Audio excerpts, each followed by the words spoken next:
What comes to mind if I say Mary Magdalene? What image pops into your head? Probably it's a woman kneeling with long, loose hair, weeping at the feet of Jesus, the repentant sinner. It's one of the most powerful images in art and religion, and also one of the most wrong. Today we're going to talk about one of the most influential, slandered, and enigmatic women in history. A woman whose true story was buried for centuries under a label that never belonged to her. Get ready, because the real Mary Magdalene is 1,000 times more interesting than the myth. Our story doesn't begin in a brothel, but in a prosperous city on the shores of the Sea of Galilee, Magdala. Imagine a world under Roman rule in the 1st century. Magdala wasn't some lost village. It was an important center for fishing and trade, famous for its salted fish that was exported throughout the empire. Mary from Magdala meant she came from a place of some importance. And this is where we find the first clue that debunks the myth. The Gospel of Luke tells us that Jesus traveled with his disciples and a group of women who provided for them out of their means. And the first on that list of women is Mary Magdalene. Think about that for a second.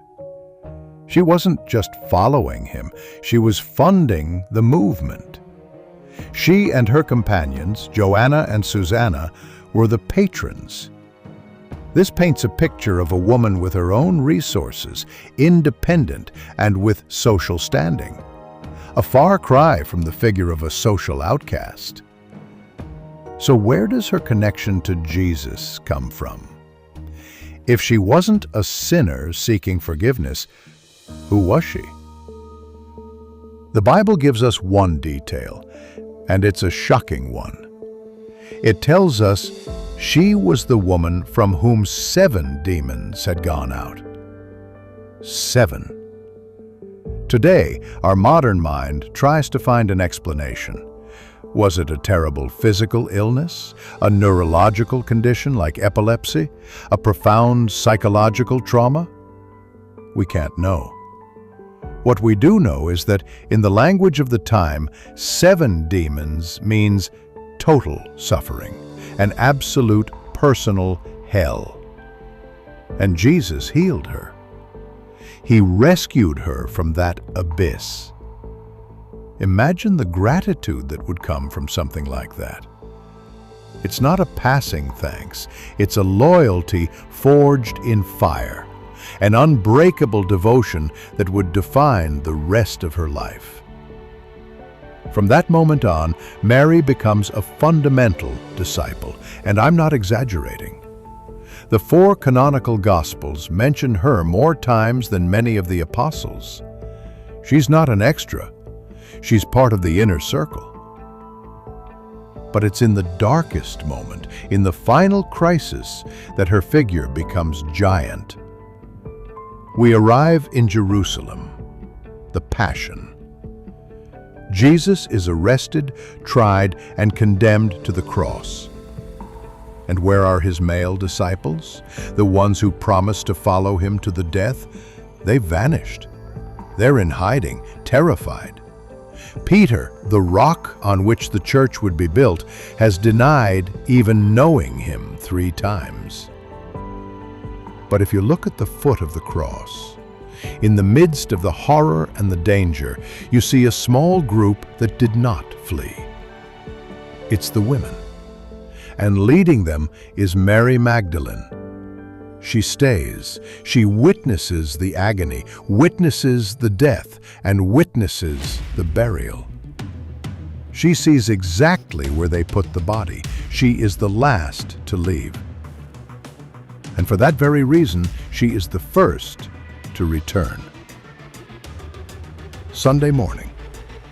The sun isn't even up. Who dares to walk toward the tomb of a political executed, carrying perfumes and spices to fulfill the burial rite? Peter? John? Number? It's Mary Magdalene. She is the one who finds the stone rolled away and the tomb empty. And it's then that the moment occurs that defines not only her life, but the birth of an entire faith.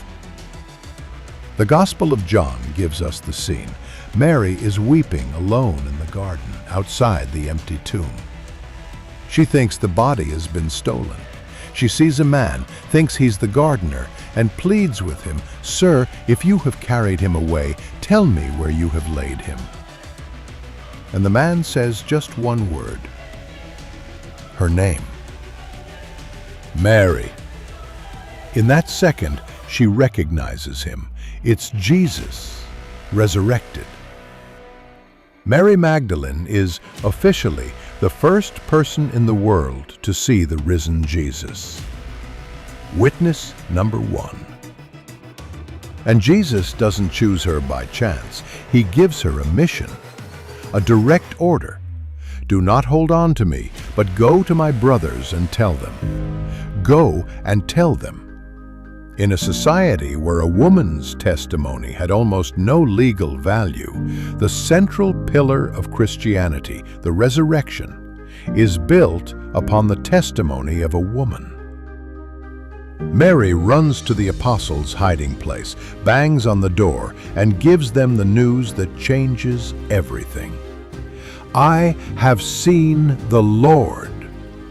For this act, for being the first to announce the good news to the apostles themselves, the early church tradition gave her an amazing title. A title that Pope Francis reaffirmed in 2016, giving her back her place. Apostola Apostolorum, the apostle to the apostles. But her mission didn't end there. The legend, in fact, gets much bolder. There is a very strong tradition, especially in the Orthodox Church, that says Mary Magdalene took her preaching all the way to the top of world power, no less than Rome, before the Emperor Tiberius Caesar himself. The legend says she appeared at the palace with a simple gift, a hen's egg, and announced to the emperor the message that defined her faith. Christ is risen! Tiberius, of course, was skeptical. He scoffed at her, pointing to the egg she held and saying something like, "Someone rising from the dead is as impossible as that white egg in your hand turning red." And at that very instant, the legend says, the egg in Mary's hand turned a bright, deep red. This miracle, according to tradition, is the origin of our custom of painting eggs red at Easter, a symbol of Christ's blood and the new life that breaks the shell of the tomb. An apostle who confronts an emperor, a patroness who funds the movement, the first witness to the resurrection. If she was so incredibly important, how is it possible that history remembers her as a prostitute? What happened? To find the answer, we have to travel 500 years forward in time. We're in Rome in the year 591. The Pope is Gregory the Great, and Pope Gregory has an organizational problem. In the Gospels, there are a lot of Marys. There's Mary, the mother of Jesus. There's Mary of Bethany, the sister of Lazarus and Martha, the one who sits and listens to Jesus. And there's our Mary Magdalene. On top of that, there's a very famous scene in the Gospel of Luke where an anonymous sinful woman bursts into a dinner, washes Jesus' feet with her tears, and dries them with her hair. The text never says she was a prostitute, just a sinner. Pope Gregory, in a famous homily, decided to clean house. And he did it by merging characters. He declared that Mary Magdalene, Mary of Bethany, and the anonymous sinner were all the same person. And just like that, with a stroke of a pen, the apostle to the apostles became the repentant sinner. You have to admit, for the medieval church, this new version was very powerful. What better symbol of redemption than the ultimate sinner, forgiven by Jesus and becoming the most devout saint? It was a great story. The problem is, it wasn't her story. It was an error of identity that lasted for 1,500 years. Her real resume, the independent patron, the loyal disciple at the foot of the cross, the first witness to the resurrection, was erased. And art made sure the incorrect version was unforgettable. But wait, because the story has one more twist, one that seems pulled from a mystery thriller. Everything we've talked about comes from the 4 official Gospels. But as you may know, there were other Gospels, texts that didn't make the final cut, that were hidden or forgotten. The so-called Gnostic or apocryphal Gospels. And if Magdalene is important in the official texts, in these texts, she's the star. In the late 19th century, an incredible text was discovered in Egypt, the Gospel of Mary Magdalene. It's a Gnostic text from the 2nd century, and even though pages are missing, what's left is fascinating. The text describes dialogues between the risen Savior and his disciples. And it turns out, Jesus had given Mary secret teachings, an advanced knowledge or gnosis that he hadn't given to the others. And as you can imagine, this didn't sit well with everyone. The text describes a scene of open jealousy and conflict. When Mary finishes sharing her secret revelations, the Apostle Peter, furious, stands up and says, "Did he really speak privately with a woman and not openly to us? Are we to turn around and all listen to her? Did he prefer her to us?" It's a real-time power struggle. But then Levi, another apostle, defends Mary. He confronts Peter and says, "Peter, you are always hot-tempered. If the Savior made her worthy, who are you to reject her? Surely the Savior knows her very well. That is why he loved her more than us." He loved her more than us. And this brings us to another text, the Gospel of Philip.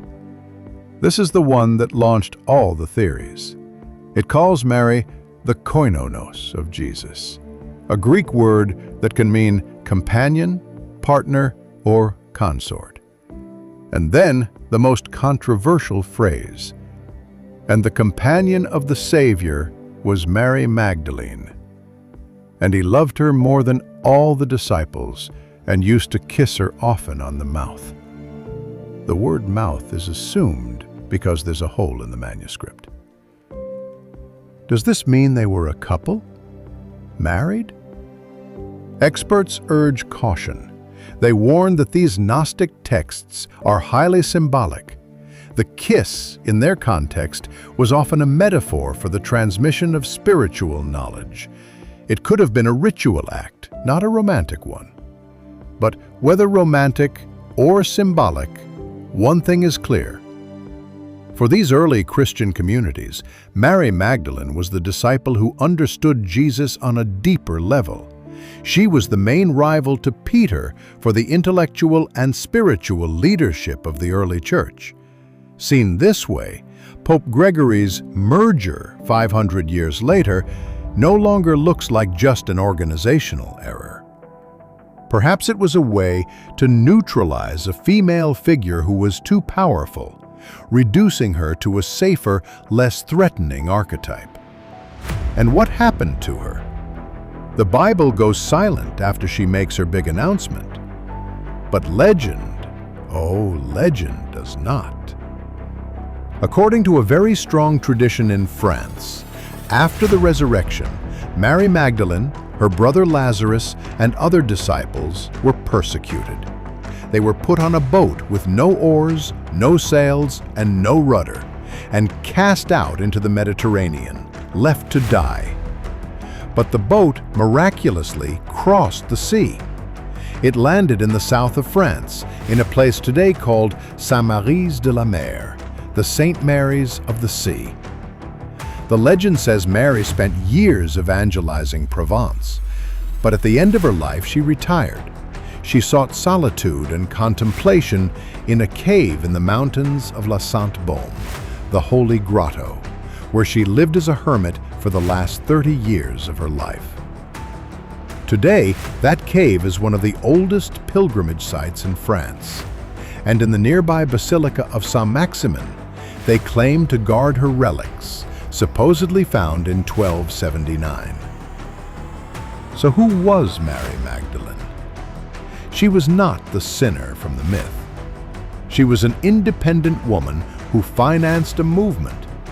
She was the brave disciple who stayed at the foot of the cross when the men fled.